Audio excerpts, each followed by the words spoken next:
الحمدللہ رب العالمین والصلاة والسلام علی سید الانبیاء والمرسلین وعلی آلہ واصحابہ اجمعین۔ اعوذ باللہ من الشیطان الرجیم، بسم اللہ الرحمن الرحیم۔ الہدیٰ قرآن کلاس میں سب کو خوش آمدید۔ اللہ رب العزت کا فضل و کرم، نبی کریم صلی اللہ تعالیٰ علیہ وآلہ وسلم کے نالین پاک کا تصدق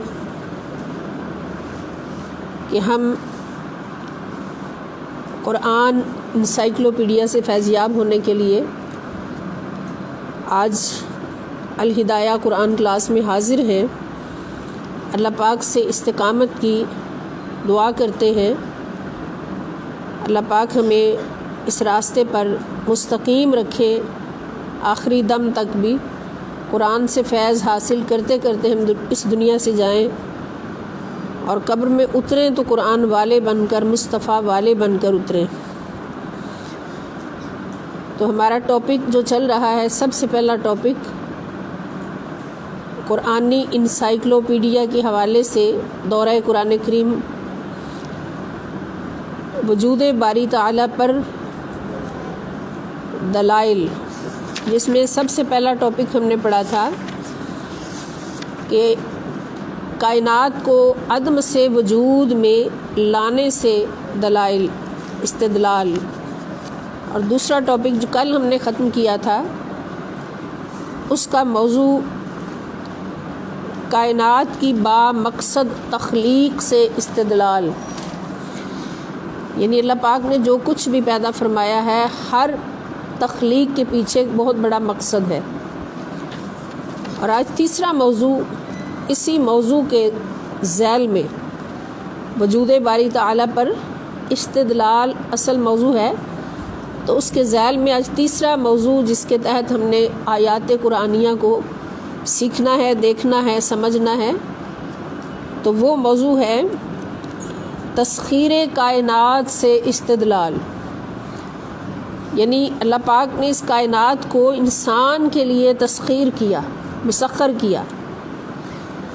مسخر کرنے کا معنی آپ پڑھ چکے ہیں کہ تابع فرمان کر دینا۔ کائنات کی ہر چیز اللہ رب العزت کے تابع فرمان ہے، اور اللہ پاک نے اپنے تابع فرمان رکھتے ہوئے ہر چیز کو، ہر تخلیق کو، کائنات کی ہر تخلیق کو اللہ پاک نے انسان کے لیے تابع کر دیا ہے۔ بات سمجھ گئے نا؟ انسان کے لیے مسخر کر دیا ہے، تابع فرما دیا ہے۔ تو اب وہ آیات قرآنی جو اس بات پر دلیل ہے، اس بات کا بیان ہے کہ اللہ پاک نے اس کائنات کو انسان کے لیے مسخر کیا ہے، اور تسخیر کائنات سے پتہ چلتا ہے ہر چیز اللہ کے ماتحت ہے، اللہ کے تابع فرمان ہے، تو اس تسخیر کائنات سے پتہ چلتا ہے کہ اللہ تعالیٰ کا ایک وجود ہے، اللہ رب العزت کا ایک وجود ہے، کہ اسی وجود کے صدقے سے اس کے حکم پر ساری کائنات جو ہے وہ چل رہی ہے، مسخر ہے۔ تو اس میں سب سے پہلی آیت اعوذ باللہ من الشیطان الرجیم، بسم اللہ الرحمن الرحیم۔ اللہ رب العزت ارشاد فرماتے ہیں وَسَخَّرَ لَكُمُ الشَّمْسَ وَالْقَمَرَ دَائِبَيْنِ وَسَخَّرَ لَكُمُ اللَّيْلَ وَالنَّهَارَ، اور اسی نے مسخر کر دیا ہے۔ کس نے؟ اللہ تعالیٰ نے۔ سخرا، مسخر کر دیا ہے اسی نے، لکم، تمہارے فائدے کے لیے، الشمس، سورج کو، والقمر، اور چاند کو۔ سورج اور چاند کو اللہ تعالیٰ نے تمہارے فائدے کے لیے مسخر کر دیا ہے۔ مسخر کا مطلب کیا ہے؟ تابع کر دیا ہے، تابع فرمان کر دیا ہے۔ اب حکم اللہ کا چلتا ہے سورج اور چاند پر، اور اس بات کا ثبوت کیا ہے کہ سورج جب سے بنایا گیا اب تک، اور قیامت تک اسی طریق پر چلے گا، جس طریق پر اللہ پاک نے چلا دیا اسی مدار پر ہے، اس کا چمکنا، طلوع ہونا، اس کا غروب ہونا ایک ہی نظام کے تحت چل رہا ہے، وہ اپنی مرضی سے نہیں کچھ کر سکتا۔ سورج اور چاند اپنی مرضی سے اپنا وقت طلوع اور وقت غروب نہیں لے سکتے، مقرر نہیں کر سکتے، بلکہ اللہ رب العزت کے حکم کے پابند ہیں کہ اللہ پاک نے جس ٹائم پہ ان کو نکلنا فرما دیا ہے، ان کی تقدیر میں لکھ دیا ہے، اسی ٹائم پہ وہ نکلیں گے، طلوع ہوں گے، اور اسی ٹائم پہ وہ غروب ہوں گے۔ تو یہ سورج اور چاند کا ایک ہی نظام کے تحت چلنا، سورج اور چاند کا ایک ہی نظام کے تحت چلنا، ایک ہی مشرق سے طلوع ہونا ہمیشہ اور ایک ہی مغرب میں طلوع ہونا، اور پھر نظام الاوقات جو ہے اس کا ایک ہی طریق پر چلنا جب سے قائم ہوا زمانہ اور جب تک قائم رہے گا۔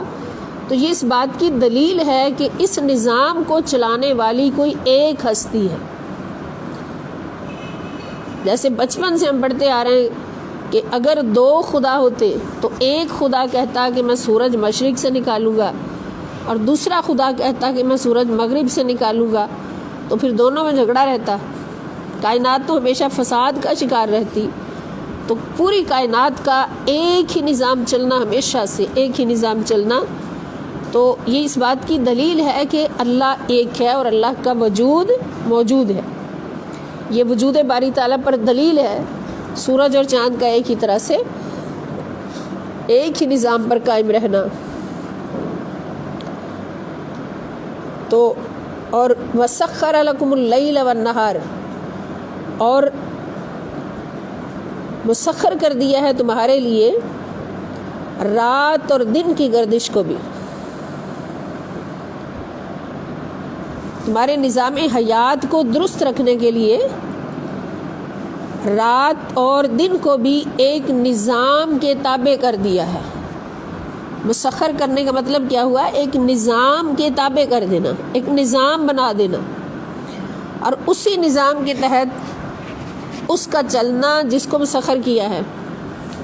سورج کا بھی ایک نظام بنا دیا، چاند کا ایک نظام بنا دیا، رات اور دن کے آنے جانے کا ایک نظام بنا دیا۔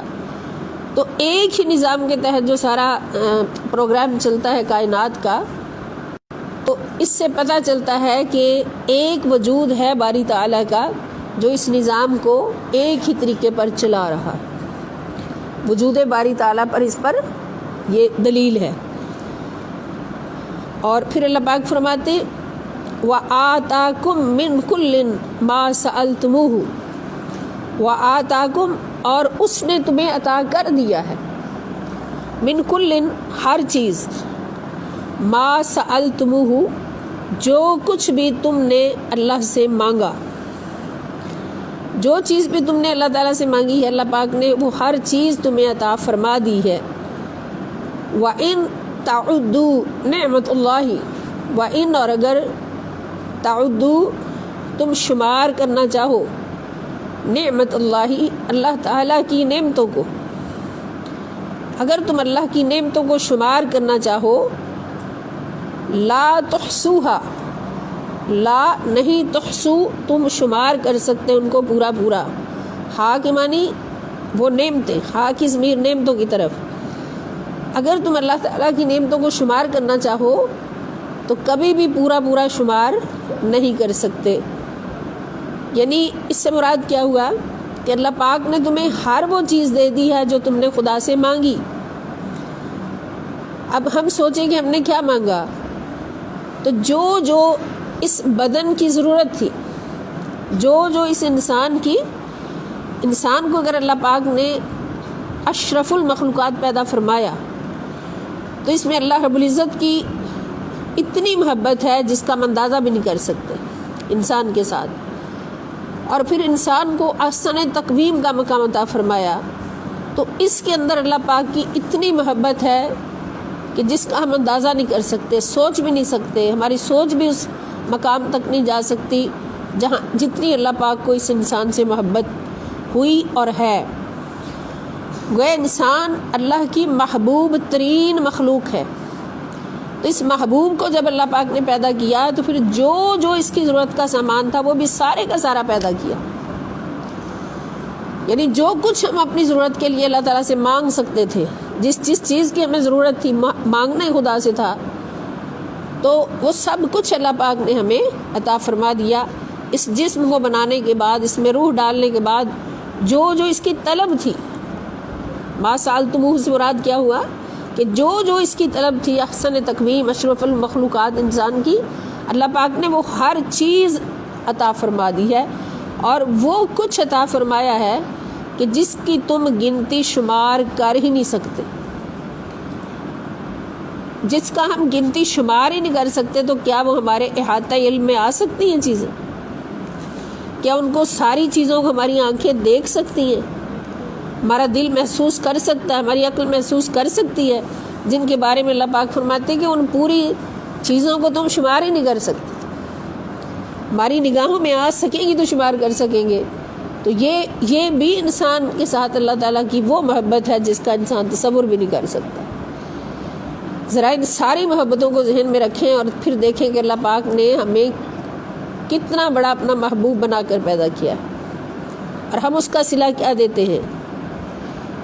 ہم کسی سے محبت کریں اور وہ ہماری محبت کا جواب محبت سے نہ دے، اس رشتے کا اس کو خیال ہی نہ ہو کہ اس محبت کرنے والے نے میرے ساتھ جو رشتہ جوڑا ہے، تھوڑا سا میں بھی تو اس کا خیال کروں، میں بھی تو اس کا محبت کا جواب محبت سے دوں، اس کے ساتھ وفا کروں. تو جو وفاداری کرتا ہے، محبت کا جواب محبت سے دیتا ہے اور اس سے زیادہ بڑھ کے محبت سے دیتا ہے، تو وہ پھر ایک وفادار کہلاتا ہے. اور پھر محبت کرنے والا جو ہوتا ہے، اس کے دل میں بھی اس کا پھر بہت بڑا گھر بن جاتا ہے. پھر وہ محبت بڑھتی چلی جاتی ہے، اور وہ محبت پھر ازلی سے ابدی ہو جاتی ہے، ابدی محبت ہو جاتی ہے. اور جہاں پر ایک محبت کر رہی ہے ہستی، اور جو سامنے والا ہے اس محبت کا کوئی بھی قدر نہیں کر رہا، اس کا احساس نہیں کر رہا، اس کا اعتبار نہیں کر رہا، اور اس محبت کا جواب محبت میں نہیں دے رہا، تو پھر بتائیں کہ اس کا مقام اس محبت عطا کرنے والے کی بارگاہ میں کیا ہوگا. کبھی سوچا ہم نے کہ اللہ ہمارا ہم سے کتنی محبت فرماتا ہے؟ اللہ تعالیٰ فرماتے ہیں خلقتہ بیدی، کہ باقی ساری کائنات کو کون کہہ کے پیدا کیا. جب انسان کی باری آئی، اشرف المخلوقات کی باری آئی، آدم کی باری آئی، تو اس کو میں نے اپنے دونوں ہاتھوں سے پیدا کیا. سبحان اللہ، اپنے دونوں ہاتھوں سے پیدا کیا. تو جس کو پوری توجہات کے ساتھ جب اس نے ہاتھوں سے پیدا کیا ہوگا اللہ پاک نے، تو پھر آدم کے سارے اعضاء کتنی محبت سے اللہ پاک نے پیار سے بنا کے جوڑے ہوں گے. جو چیز اب انسانوں میں مثال لے لیں، انسان بھی تو اللہ کا خلیفہ ہے، اللہ کی فطرت ہے انسان کے اندر، کہ انسان اگر کوئی چیز بناتا ہے، اپنی پسندیدہ چیز بناتا ہے، اپنی محبوب چیز بناتا ہے، تو اس کو کتنی پریتوں سے بناتا ہے، اتنی خوبصورت بناتا ہے، کوشش کرتا ہے بنانے کی کہ جس کے سامنے پیش کرو وہ اس کی تعریف کرے. ایسا ہوتا ہے نا، اس کی تعریف کرے. اور اگر بنانے والے کی چیز کی دیکھنے والے تعریف کرتے ہیں تو وہ خوشی سے باغ ہو جاتا ہے. جو بھی اس کی بنائی ہوئی چیز کی تعریف کرتا ہے اس کو وہ اپنا دوست بنا لیتا ہے، اس سے پیار کرتا ہے. تو جب اللہ تعالیٰ نے انسان کو بنایا اور فرمایا کہ خلقتہ بیدی، دنیا کا آپ کاریگر ترین انسان لے لیں اور حسین ترین چیز بنانے والا انسان لے لیں، تو اس کی بنائی ہوئی چیز سامنے رکھ کے اندازہ کریں کہ میرے رب کے ہاتھوں میں کتنا حسن ہوگا بنانے میں. میرے رب نے جن ہاتھوں سے انسان کو بنایا تو وہ کیسا حسن تراش کرنے والے ہاتھ ہے، کیسا حسن بنانے والے ہاتھ ہے. اس کی مثال بھی دیکھنی ہے تو حسن مصطفیٰ صلی اللہ تعالیٰ علیہ وآلہ وسلم کو دیکھیں گے. کہ شیخ سعدی علیہ رحمہ فرماتے ہیں نا کہ حسن یوسف دم عیسیٰ ید بیضا داری، آنچ خوباں ہما دارند تو تنہا داری یا رسول اللہ صلی اللہ علیہ وسلم. اللہ پاک نے ایک انسان ماڈل بنا کے ہمیں دکھا دیا کہ مجھے انسان سے اتنی محبت ہوئی ہے پیدا کرتے ہوئے کہ یہ دیکھ لو جو ماڈل میں نے اپنے ہاتھوں سے بنایا. اور رب کی قسم اور یقین ہے کہ جس کو اللہ تعالیٰ نے اپنے ہاتھوں سے بنایا ہے وہ جسم مصطفیٰ ہے صلی اللہ علیہ وسلم، وہ مکھڑا مصطفیٰ ہے صلی اللہ علیہ وآلہ وسلم۔ تو انسان کو اللہ پاک نے جب اپنے دونوں ہاتھوں سے بنایا تو پھر اس کے حسن کا مقام دیکھ لے کیا ہوگا، اور اللہ رب العزت کی چاہتوں اور محبتوں کا مقام کیا ہوگا، اور پھر انسان اس وفا کا کوئی بدلہ ہی نہ دے، اس کے بنائے ہوئے جسم کو کہے کہ یہ اچھا نہیں ہے، اس کی بنائی ہوئی شکل کو کہے کہ یہ اچھی نہیں ہے، یا پھر اس پر اللہ کا شکر ادا نہ کرے۔ ہم تو ایک ایک عضو پر اللہ رب العزت کا شکر ادا کرنا چاہیں تو صدیاں گزر جائیں تو شکر ادا نہیں ہو سکتا۔ جیسا حسن اللہ پاک نے انسان کو دیا ہے، تو اللہ تعالیٰ فرماتے ہیں کہ اگر تم اللہ کی نعمتوں کو شمار کرنا چاہو تو پوری شمار نہیں کر سکتے۔ اتنا کچھ اللہ پاک نے تمہارے لیے مسخر فرمایا ہے، اور جس نے یہ سب کچھ کیا ہے وہی وجود باری تعالیٰ ہے۔ ان الانسان، ساتھ ہی اللہ تعالیٰ فرماتے ہیں، دیکھیں اللہ تعالیٰ جو فرماتے ہیں وہ حق ہے، سچ ہے، کہ اگر تم اللہ کی نعمتوں کو شمار کرنا چاہو لا تحصوها، تم ان کو پورا شمار کر ہی نہیں سکتے۔ آگے اللہ تعالیٰ فرماتے ہیں کہ ان الانسان، بے شک انسان جس کو اللہ پاک نے کیا بنایا، اپنا محبوب بنا کر پیدا کیا، یہ انسان، اسی کو اللہ تعالیٰ فرما رہے ہیں لظلوم کفار، ظالم بھی نہیں فرمایا، کیا فرمایا؟ لظلوم، یقیناً یہ بہت بڑا ظالم ہے، بڑا ہی ظالم ہے، کفار اور بڑا ہی ناشکرہ ہے۔ کون بلا؟ اونچی بولے ذرا۔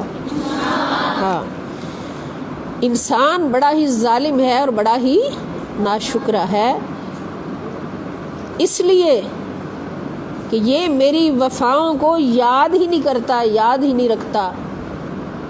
اللہ پاک نے اپنی محبتوں کے خزانے اس انسان پر لٹا دیے، اپنی چاہتوں کا مرکز اس انسان کو بنا لیا، ساری کائنات کو اس کے لیے مسخر کر دیا، آسمانوں کو، زمینوں کو، چاند کو، ستاروں کو، سورج کو، ہواؤں کو، دریاؤں کو، پانیوں کو، جانوروں کو، درختوں کو، چرند پرند کو، ہر چیز کو اس کے لیے مسخر کر دیا، اور اتنا کچھ عطا فرمایا کہ یہ قیامت تک بھی لگا رہے تو ان کو شمار نہیں کر سکتا۔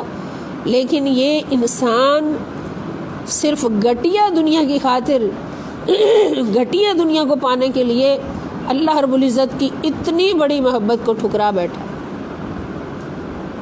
اس مالک کائنات کی اتنی بڑی محبت کو ٹھکرا بیٹھا، اس نے یہ یاد ہی نہیں رکھا کہ اللہ پاک نے مجھے کتنا امیر بنایا ہے، کتنا اعلیٰ و عرفہ بنایا ہے، کہ سورج اور چاند کو بھی میرے غلام بنا دیا، آسمانوں کو بھی میرے غلام بنا دیا ہے، پوری کائنات کو میرا غلام بنا دیا ہے، اور فرمایا ہے کہ سارے جہان تیرے غلام ہیں، مگر اے انسان تو میرا غلام بن جا، تو میرا بندہ بن جا۔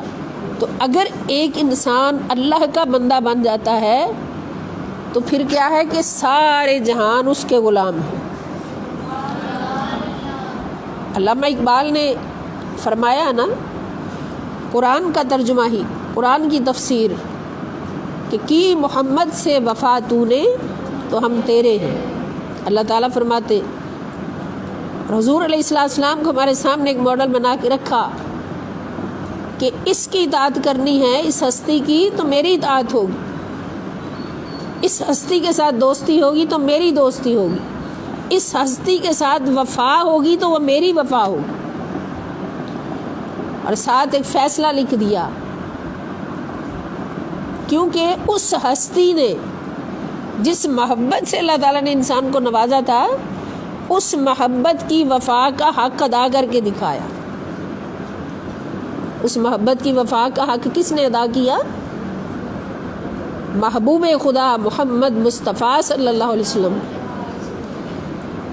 چونکہ حضور کا یہ مقام ہے، تھا اور ہے اور رہے گا ابد تک، کہ حضور نے بحیثیت بندہ، بحیثیت انسان، بحیثیت اللہ کا بندہ ہونے کے اس محبت کی وفا کا حق ادا کر کے دکھایا جو محبت اللہ تعالیٰ نے انسان کو عطا فرمائی تھی.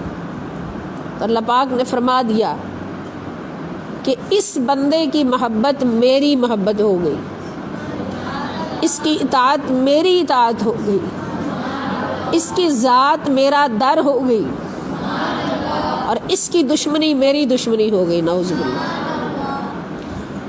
علامہ اقبال کا شعر ہے نا کہ خدا کی رضا چاہتے ہیں دو عالم، خدا کی رضا چاہتے ہیں دو عالم، خدا چاہتا ہے رضائے محمد صلی اللہ علیہ وسلم. اللہ تعالیٰ نے پھر مقام کیا عطا کیا؟ یہ ایک ماڈل ہے نا ہمارے سامنے، ایک رول ماڈل ہے نبی پاک صلی اللہ تعالی وسلم کی صورت میں، کہ حضور نے اللہ کی اس محبت کی وفا کا حق ادا کر کے دکھایا.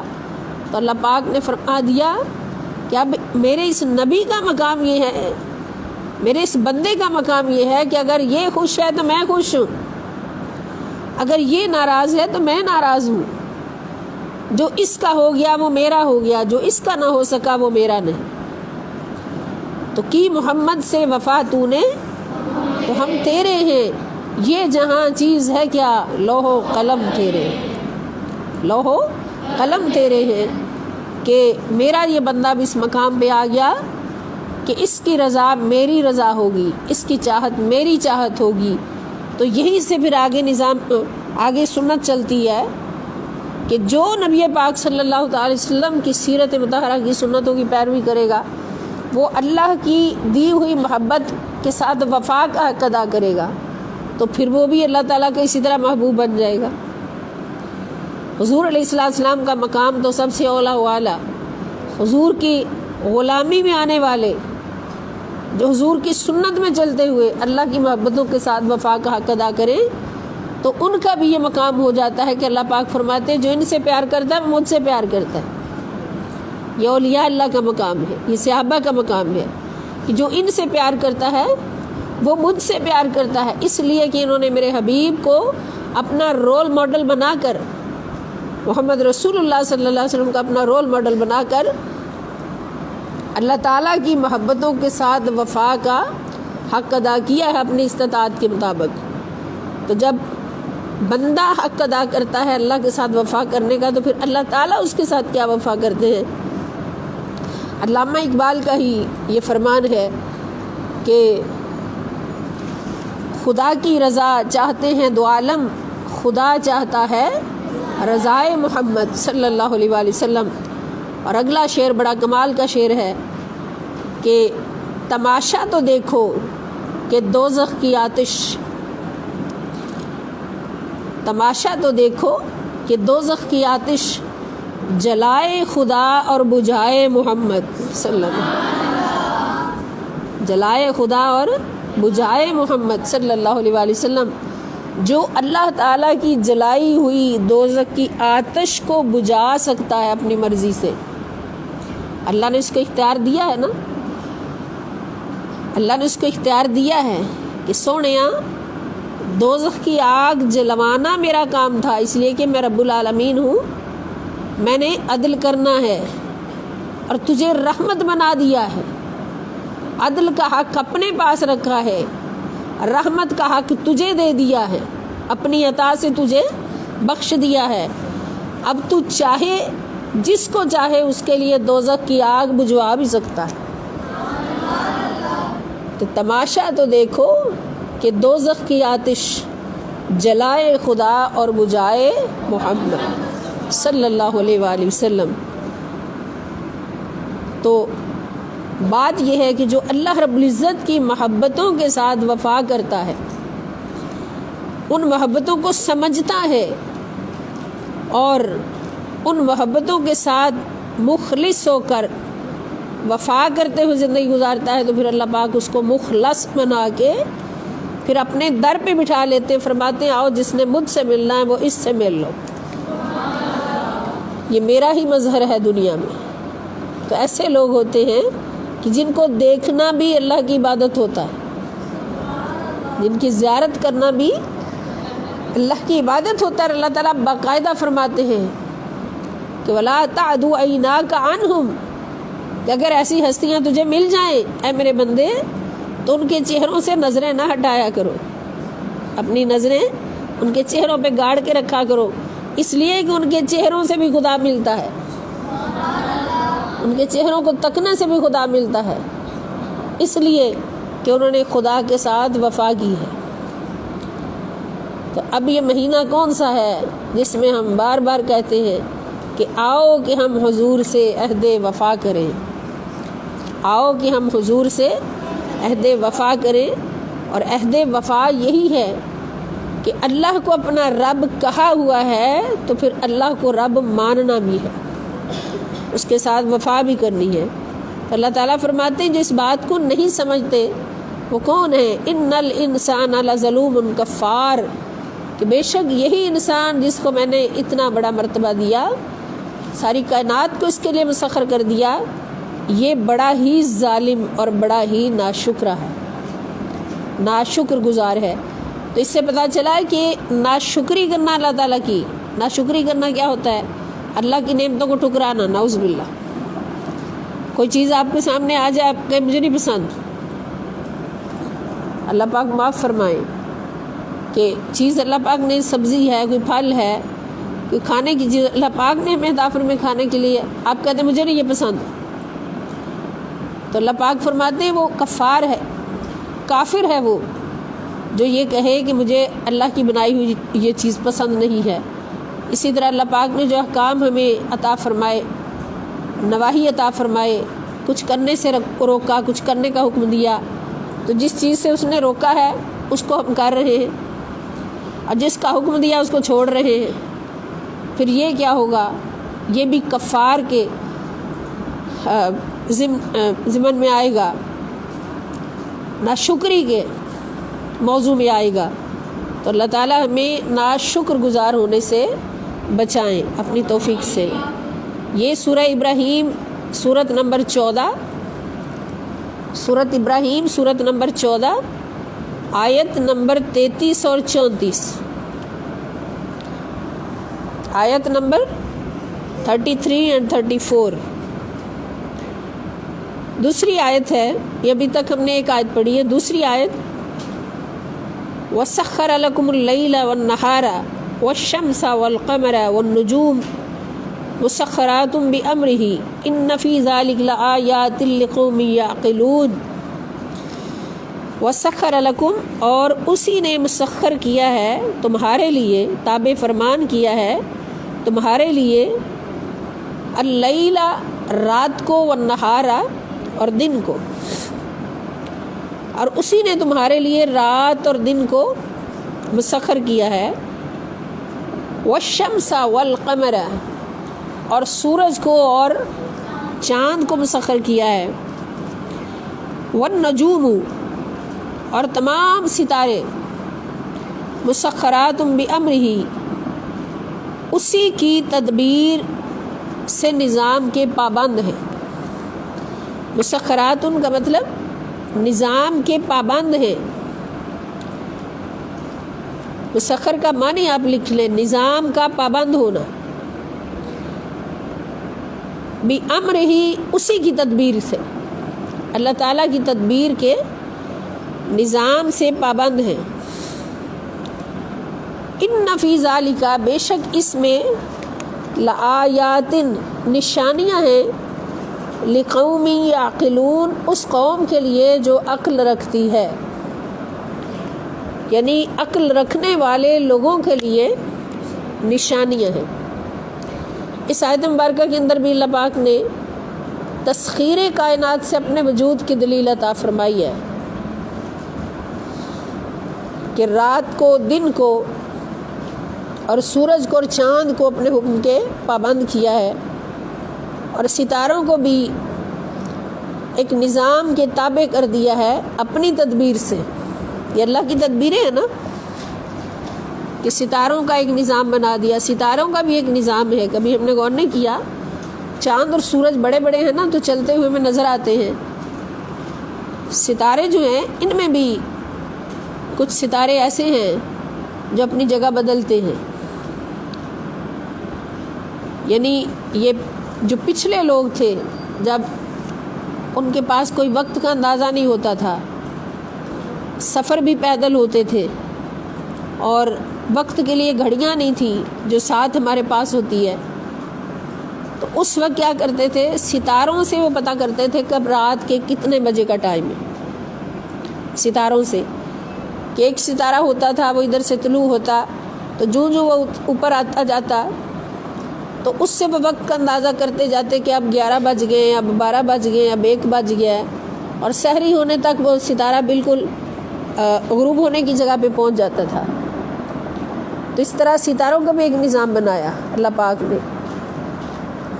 پھر ستاروں کے گچھے ہوتے تھے. ہم بچپن میں جب لیٹتے تھے سونے کے لیے صحن میں، تو اوپر وہ گچھے ہماری امی جان ہمیں دکھایا کرتی تھی، تو بڑی محبت سے ہم رات کو لیٹتے اور پھر ڈھونڈتے کہ اب ان کے نام بھی ہمیں بتاتی تھی کہ اس کو یہ کہتے ہیں، اس کو یہ کہتے ہیں. تو ستاروں کے جھرمٹ بنے ہوتے تھے، وہ جھرمٹ کا جھرمٹ چلتا تھا، یعنی کھتیاں اور تکھڑیاں، یہ 2 نام بتاتے تھے، کھتیاں اور تکھڑیاں. تو وہ جھرمٹ ایسے چلتا تھا تو عشاء کے ٹائم نظر آتا، عشاء کے بعد جب ہم سونے کے لیے لیٹتے، پھر وہ چلتے چلتے سورج کی غالباً مغرب کی طرف کو چلتا رہتا. آدھی رات ہوتی تو بالکل درمیان میں ہوتا، جیسے سورج ہے طلوع ہوتا ہے تو دن ہوتا ہے، شروع ہوتا ہے، پھر چلتے چلتے درمیان میں آتا ہے تو دوپہر ہو جاتی ہے، پھر وہ چلتا رہتا، اور سحری کے ٹائم تک جب روزہ رکھنے کا ٹائم ہوتا تو بالکل غروب کی جگہ پر پہنچ جاتا. تو یہ ستاروں کا بھی ایک نظام اللہ پاک نے بنایا ہے، اور اس کے اندر بھی حکمتیں ہیں. اب ان حکمتوں تک ہماری عقل نہ جائے، لیکن یقین کامل یہ ہے کہ ہر تخلیق کے پیچھے اللہ پاک کی ایک حکمت ہے، ہر تسخیر کے پیچھے اللہ پاک کی حکمت موجود ہے. اور اللہ تعالیٰ فرماتے ہیں کہ اس ساری کائنات میں جو نشانیاں ہیں وہ کن کے لیے ہیں؟ عقل والوں کے لیے. بات پھر وہی کہ جو ان ساری کائنات کے نظام کو دیکھ کر اس کو اللہ کی نشانی سمجھ کر اللہ کو پہچانتا ہے، اللہ تعالیٰ کی معرفت حاصل کرنے کے لیے ان میں غور کرتا ہے، تو وہ عقل مند ہے. اور جو غور نہیں کرتا، کائنات میں غور کرتا ہی نہیں، بس یہی کھانے پینے کے لیے آئے ہیں، کھا پی لیا، اڑا لیا، لوٹ لیا لوگوں کو، سو لیا، جاگ لیا، بس یہی مقصد ہے، اور کائنات کی کسی چیز پر غور و خوض نہیں، تو وہ عقل والے نہیں ہوتے. ان کو پھر دوسرا کہا جائے گا، عقل سے خالی. اسی لیے وہ کچھ لوگ کہتے ہیں نا عقل نہیں تھے موجہ ہی موجہ. عقل نہیں تو سوچنا ہی نہیں پڑتا، سوچنا نہیں پڑتا، دماغ خرچ کرنا نہیں پڑتا، تو کوئی فکر ہی نہیں ہوتی. جن کو عقل نہیں ہوتی ان کو فکر نہیں ہوتی، اور جو عقل والے ہوتے ہیں ہمیشہ فکر میں رہتے ہیں، ہمیشہ فکر میں رہتے ہیں. یہ سورہ نحل قرآن کریم کی سورت نمبر 16 ہے، اور اس کی آیت نمبر 12 ہے. اب تیسری آیت اللہ پاک ارشاد فرماتے ہیں، أَلَمْ تَرَ أَنَّ اللَّهَ سَخَّرَ لَكُم مَّا فِي الْأَرْضِ. أَلَمْ تَرَ، کیا تم نے نہیں دیکھا، ان اللہ، کہ بے شک اللہ تعالیٰ نے سخر لکم، مسخر فرما دیا ہے تمہارے لیے، ما فی الارض، جو کچھ زمین میں ہے سب کچھ مسخر فرما دیا ہے. اب ہماری آنکھیں دیکھتی ہیں زمین میں جو کچھ بھی پھیلا ہوا ہے سب کچھ انسان کے زیر ہے، سب کچھ انسان کی خدمت میں اللہ پاک نے لگایا ہوا ہے. والفلک، اور کشتیوں کو بھی، جہازوں کو بھی، بحری جہازوں کو، تجری، جو چلتی ہیں، فی البحری، سمندر میں، بِأَمْرِهِ، اللہ تعالیٰ کے حکم کے ساتھ، اللہ تعالیٰ کے حکم سے سمندر میں چلتی ہیں. ان کشتیوں کو بھی اللہ پاک نے تمہارے لیے مسخر فرما دیا ہے. وَيُمْسِكُ السَّمَاءَ، اور بڑی بات، وَيُمْسِكُ، اور وہ تھامے ہوئے ہیں، امسک یمسک ہوتا ہے کسی چیز کو گرنے سے تھام لینا، تھام کے رکھنا کہ وہ گر نہ جائے. جیسے یہ پلر ہے، اس نے چھت کو تھاما ہوا ہے. پلر کیوں رکھا جاتا ہے چھت کے نیچے؟ تاکہ اس کو تھام کے رکھے اور چھت گرنے نہ پائے. وَيُمْسِكُ، اور وہ تھامے ہوئے ہے السماء، آسمانوں کو، آفاقی نظام کو، آسمانوں کو، ان تقع، کہ گر نہ جائے، ان کے تقع گر نہ جائے، علی الارض، زمین پر، یعنی زمین پر گرنے سے آسمانوں کو اللہ تعالیٰ نے کیا کیا ہوا ہے؟ تھاما ہوا ہے. الا باذنہ، بغیر اس کے حکم کے گر ہی نہیں سکتا، یعنی اس کے حکم کے بغیر یہ گر ہی نہیں سکتا. کیوں نہیں گرتا؟ کہ اللہ تعالیٰ نے اس کو تھاما ہوا ہے. جب اس کا حکم ہوگا تو پھر آسمان زمین پر گر جائے گا. اور وہ قیامت کا دن ہوگا جب آسمان زمین پر گر جائے گا، آسمان اور زمین ایک ہو جائیں گے. وہ اللہ کے غضب کا دن ہوگا، غصے کا دن ہوگا. اس لیے اللہ پاک اس تھامنے کو پھر ختم کر دیں گے. حضور علیہ السلام نے فرمایا ہے نا کہ جب تک ایک مومن بھی دنیا میں زندہ ہے، ایک مومن بھی دنیا میں زندہ ہے تو قیامت قائم نہیں ہوگی. اب یہ سوال ذہن میں آتا ہے کہ ایک مومن بھی زندہ ہے، قیامت قائم نہیں ہوگی، ایسا کیوں ہوگا؟ اس لیے کہ مومن جو ہے اس کا رشتہ نبی کریم صلی اللہ تعالیٰ علیہ وآلہ وسلم کے ساتھ، یہ بات بڑی توجہ سے سننے والی، کہ مومن خوشی کیوں مناتا ہے حضور کے آنے کی؟ کہ مومن کا رشتہ نبی کریم صلی اللہ تعالیٰ علیہ وآلہ وسلم کے ساتھ ازلی بھی ہے، ابدی بھی ہے. ازل سے ابد تک کا رشتہ جس کا نبی رحمت للعالمین صلی اللہ علیہ وسلم کے ساتھ جڑا ہے، وہ کون ہے؟ وہ مومن ہے، مومن ہے. اور اس مومن کے صدقے سے حضور علیہ السلام نے فرمایا کہ جب تک مومن، ایک مومن بھی دنیا میں زندہ ہے، قیامت نہیں آئے گی. جو ہی آخری مومن جو ہے وہ دنیا سے ختم ہو جائے گا تو نبی پاک صلی اللہ تعالیٰ علیہ وآلہ وسلم کی رحمت کا رشتہ دنیا سے ختم ہو جائے اور ادھر سے حضور کی رحمت کا رشتہ ختم ہوگا، ادھر سے قیامت آ جائے گی. یعنی یہ دنیا قائم ہی رحمت مصطفیٰ صلی اللہ علیہ وسلم کے صدقے سے ہے.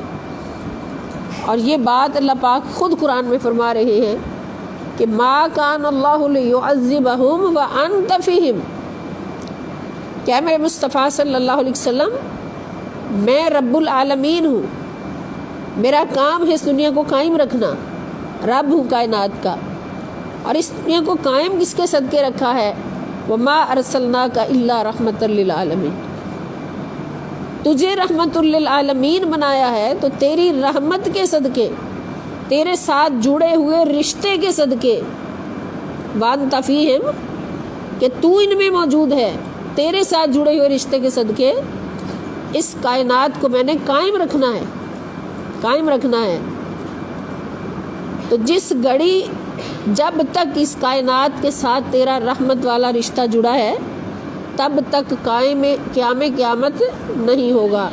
اب مومن وہ ہستی ہے کہ جس پر اللہ اتنا راضی ہے اور مصطفیٰ صلی اللہ علیہ وسلم اتنا راضی ہیں کہ جب تک ایک مومن بھی دنیا میں موجود رہا تو حضور کی رحمت کا رشتہ اس دنیا سے جڑا ہوا ہے. اور جو ہی حضور کی رحمت کا رشتہ اس دنیا سے ختم ہوا تو قیامت قائم ہو جانی ہے. پھر اللہ پاک نے اس کو فنا کر دینا اس دنیا کو. مومن کے ہوتے ہوئے اس لیے قیامت نہیں آنی کہ مومن کا رشتہ رحمت والا حضور کے ساتھ ابھی آگے تک چلنا ہے. اور جن کے ساتھ صرف دنیا تک محدود تھا، جن کے ساتھ حضور کی رحمت کا رشتہ حضور سب کے لیے رحیم ہے نا، رحمت للعالمین ہے، لیکن مومن وہ ہے جس کے ساتھ حضور کی رحمت ابد تک چلنی ہے، اور مومن کے علاوہ جو مومن نہیں بن سکے، حضور کی شان و عظمت کو نہیں سمجھ سکے، حضور کے مقام و مرتبہ کو نہیں مان سکے، نعوذ باللہ، وہ مومن سے باہر ہیں۔ تو اس دنیا میں جب تک ایک مومن بھی زندہ ہے تو حضور کی رحمت جاری و ساری ہے نا۔ جو ہی مومن کا رشتہ کٹا تو حضور علیہ السلام کی رحمت بھی اس دنیا سے اٹھ جائے گی اور قیامت قائم ہو جائے گی۔ پھر وہ رہ جائیں گے یہاں پہ، صرف وہ رہ جائیں گے جن کے ساتھ حضور علیہ السلام کا صرف اس دنیا تک رحمت کا رشتہ قائم ہے، مرنے کے بعد نہیں ہے۔ حضور رحمت للعالمین، اس کا مطلب یہ کہ اس دنیا والوں کے لیے بھی حضور رحمت ہے، کافروں کے لیے بھی رحمت ہے، سب کے لیے رحمت ہے، لیکن مومن کی یہ شان ہے کہ مومن کا رشتہ حضور کے ساتھ ابد تک ہے۔ حضور کی رحمت مومن کو مرنے کے بعد بھی ملتی ہے، قبر میں بھی ملتی ہے، حشر میں بھی ملے گی، جنت میں بھی ملے گی، حتیٰ کہ دوزخ میں بھی ملے گی۔ دوزخ میں جانے والے مومنوں کو بھی حضور نکلوائیں گے، وہاں تک مومن کے ساتھ حضور۔ لیکن اس دنیا والے جو کافر ہیں، یہودی ہیں اور اسلام کے دشمن ہیں، پھر اس دنیا میں صرف وہ رہ جائیں گے اور ان کے ساتھ حضور کی رحمت کا تعلق جو ہے وہ ختم ہو جائے گا، پھر قیامت قائم ہو جائے گی۔ پھر آگے صرف ان کو حضور کی رحمت ملے گی جو ایمان والے ہوں، جو مومن ہوں گے۔ بات سمجھ آئی نا سب کو؟ تو یہ اللہ رب العزت کی بارگاہ سے انعام ہے، اور ان کو سمجھنے والے کون ہیں؟ بولیں، عقل مند۔ ان ساری نشانیوں کو سمجھنے والے کون ہیں؟ عقل مند ہے۔ اس لیے جب بھی قرآن کی آیت پڑھیں تو اس میں غور ضرور کریں۔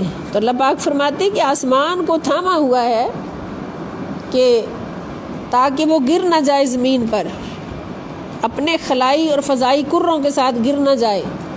اوپر خلائی کرے ہیں، فضائی کرے ہیں، وہ سارے کے سارے زمین پر نہ آن پڑے، الا باذنہ، مگر جب اللہ کا حکم ہوا تو سب کچھ گر جائے گا۔ اللہ کا حکم ہوا تو سب کچھ گر جائے گا۔ ان اللہ، بے شک اللہ تعالیٰ، بالناس، لوگوں کے ساتھ، لرؤوف الرحیم، بہت ہی شفقت فرمانے والا اور ہمیشہ رحم فرمانے والا ہے۔ اللہ تعالیٰ بہت ہی شفقت فرمانے والا اور بڑا ہی مہربان ہے۔ یہ سورۃ الحج کی، سورۃ الحج، یہ سورت نمبر ہے 22، سورہ حج سورت نمبر 22 اور آیت نمبر ہے 65، آیت نمبر 65 یہ 3 آیات آج آپ نے پڑھی ہیں اس موضوع کے تحت کہ تسخیر کائنات بھی اللہ رب العزت کے وجود پر دلیل ہے۔ اور تسخیر کا معنی آپ کو یاد رہنا چاہیے کہ اللہ تعالیٰ کے حکم کے تحت چلنا، اللہ کے حکم کے تحت ایک نظام کے اندر رہنا۔ اور پوری کائنات کو ہم دیکھ لیں کہ جب اللہ کا حکم ہوتا ہے تو یہ نظام بدل بھی جاتا ہے۔ اس کی 2 مثالیں تو ہمیں قرآن پاک سے ملتی ہیں۔ ایک جب اللہ کے پیارے بندے اصحاب کہف غار میں تھے تو اللہ تعالیٰ نے سورج کو حکم دیا کہ طلوع ہوتے ہوئے بھی ذرا ہٹ کے طلوع ہونا، اور غروب کے وقت بھی ذرا ہٹ کے غروب ہونا، تاکہ ان کے جسموں پر تیری تپش نہ پڑے اور ان کے جسم خراب نہ ہوں۔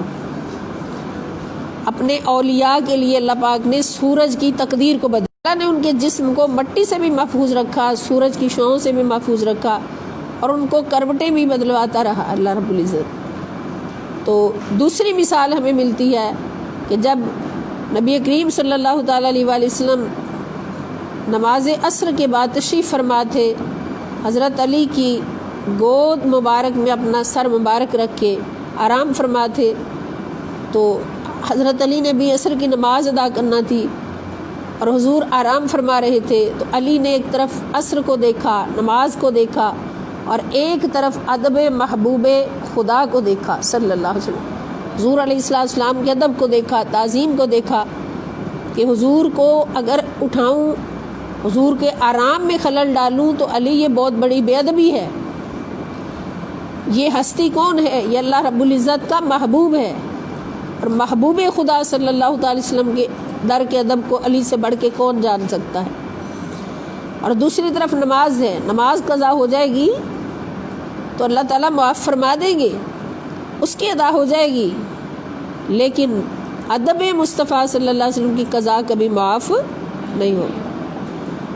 کتنی بڑی بات ہے مولا علی کی بارگاہ سے ہمیں ملتی، کہ جن کے بارے میں حضور نے فرما دیا نا مدینۃ العلم وعلی بابھا، کہ شہر علم میں داخل ہونے کے لیے علی دروازہ ہے۔ تو علی سے بڑھ کے کون علم جان سکتا ہے، اور علم کی بیس پر ادب مصطفیٰ صلی اللہ علیہ وسلم جان سکتا ہے۔ تو نماز قضا ہو گئی، سورج ڈوب گیا، سورج غروب ہوا، یہ اللہ پاک نشانیاں دکھاتے نا اپنی۔ تو حضور علیہ السلام کی چشم مبارک کھلی، دیکھا کہ علی کی آنکھوں میں آنسو ہیں، تو حضور سمجھ گئے کہ علی کی عصر قضا ہو گئی ہے، تو نماز کی قضا پر آنسو آ گئے۔ یہ تو جن کو محبت ہوتی ہے وہی جانتے ہیں کہ میرا محبوب قضا ہو گیا، تو کتنا بڑا دکھ ہے۔ نماز بھی تو حضرت علی کی محبوب تھی نا۔ تو پھر حضور صلی اللہ علیہ وسلم پوچھا کہ علی اب بتاؤ قضا پڑھیں گے یا ادا پڑھیں گے؟ مولا علی نے فرمایا حضور اگر قضا پڑھنی ہوتی تو آپ سے کیوں عرض کرتا، مجھے پتہ ہے آپ ادا پڑھوا سکتے ہیں۔ تو حضور علیہ السلام نے سورج ڈوبے ہوئے سورج کو اشارہ کیا، تو اللہ پاک نے فوراً حکم دیا کیا سورج غروب ہونے کے بعد اللہ کو سجدہ کرتا ہے، میرا سجدہ بعد میں کرنا، پہلے جا کے میرے مصطفیٰ کا حکم مان کیا۔ میرے مصطفیٰ کا حکم آیا ہے، میرے محبوب کا حکم آیا ہے، تو پہلے علی کی نماز پڑھوا گیا، سورج واپس آ گیا، نماز عصر کا وقت ہو گیا۔ حالانکہ اللہ تعالیٰ خود ہی فرماتے ہیں کہ والشمس تجری لمستقر لها ذالک تقدیر العزیز العلیم، سورہ ملک کے اندر، کہ سورج ہمیشہ اپنے مدار پر چلتا ہے، اور یہ سورج کی لکھی ہوئی تقدیر ہے، اور جو تقدیر لکھی گئی وہ بدل نہیں سکتی۔ لیکن جب محبوب کی انگلی کا اشارہ ہوا اور علی کو نماز پڑھوانا تھی، مصطفیٰ کے مؤدب کو نماز پڑھوانا تھی، مصطفیٰ کے عاشق کو نماز پڑھوانا تھی، تو سورج کی تقدیر کو بدل دیا، سورج کو واپس بھیج دیا۔ اور جب حضرت علی نے نماز ادا کر لی تو پھر سورج اپنی جگہ پر آیا اور اس نے اللہ پاک کی بارگاہ میں سجدہ کیا۔ یہ ساری نشانیاں ہمیں بتاتی ہیں کہ ہمارا خدا کیا ہے اور پھر خدا کا مصطفیٰ کیا ہے صلی اللہ علیہ وسلم۔ تو بات یہی ختم ہوتی ہے کہ خدا کی عظمتیں کیا ہیں محمد مصطفیٰ جانے، اور مقام مصطفیٰ کیا ہے محمد کا خدا جانے صلی اللہ علیہ وسلم۔ اللہ تعالیٰ ہم سب کو سمجھ کی توفیق عطا فرمائے، اور اس نیک راستے پر ہمیں اللہ پاک استقامت عطا فرمائے۔ وما علی الا البلاغ المبین۔ اور کل کی کلاس کا ٹائم جو ہے وہ بھی انشاءاللہ امید تو ہے کہ 2 بجے شروع ہو جائے گی، تو اگر کچھ لیٹ بھی ہو جایا کریں تو پریشان نہ ہوا کریں۔ آج کل ماہ ربیع النور شریف ہے، تو کسی نہ کسی پروگرام میں ہوتے ہیں تو دیر سویر ہو جاتی ہے۔ اللہ تعالیٰ ہم سب کو استقامت عطا فرمائے۔ 2 بجے حاضر ہو جائیں آپ سارے، جو آن لائن ہیں وہ بھی اور جو حاضر ہیں وہ بھی، تو انشاءاللہ کلاس کل اس ٹائم ہو جائے گی۔ اور اس کے بعد نیکسٹ ویک سے ہم سوچیں گے انشاءاللہ کہ رات کو کلاس لے لیا کریں 9 سے 10 بجے، 9 سے 10 ٹائم رات کا رکھ لیں، اس پہ سارے غور کر لیں اور پھر اپنی تجاویز عطا کر دیں تو اس کے مطابق ہو جائے گا۔ والسلام علیکم ورحمۃ اللہ وبرکاتہ، وإلی اللقاء انشاءاللہ۔